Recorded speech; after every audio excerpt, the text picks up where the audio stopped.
سەبارەت بەو جەژنەکەەوە ئەمساڵ دیاری کرا کە گومانی تیا نەبێ جەژنێکی سیاسی بوو نەک جەژنی ئەو بڕیارانە کە درا هەمووی سیاسی بوو. ئەوە تا ئێستا وەقفی سونە ئیعلانی کردەوە ئەم بەیانیەش ئەوە جەژنی مسڵمانانە. چون برای خۆم ئینسان ئەگە تۆزە دەرگی بێت بەداخەوم بەناو مسلمان بەناو مسلمان ئادەمە تێ نەگەشتووە. حەدیثەکەی پێغەمبەر فەرمێ ئیذا رأيتم الهلال فصوموا. هلالتان بینا ئەنی کەی ئینی بدایەتی ڕەمەزان بەڕۆژوو بن.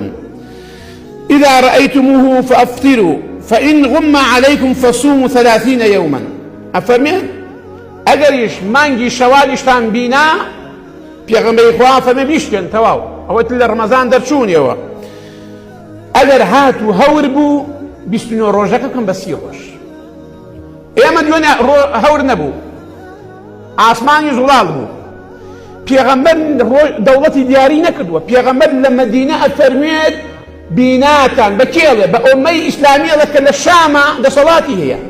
لإسبانيا ده صلاتي هي حتى هند ده صلاتي هي عمان وأردن ولا بدسيا عراق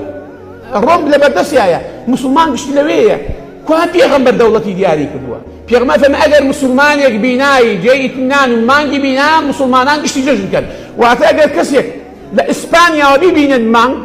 جاي الصدق بيد همو عالم دتواني بكابجن همو عالم او قصي جيلانا من داي بيني مرو بداخوا بناو عالم بناو زانا برام كو قصي في غمر دولتي بو دياري كدو اذا رايتموه بكيل همو مسلمانان عالم دلي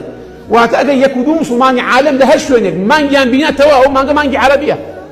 اما يعني شي والله قال مانجي فلان نبينا قال مانجي فلان بينا يعني شي او بمقرزموا علي كابراك ولا شي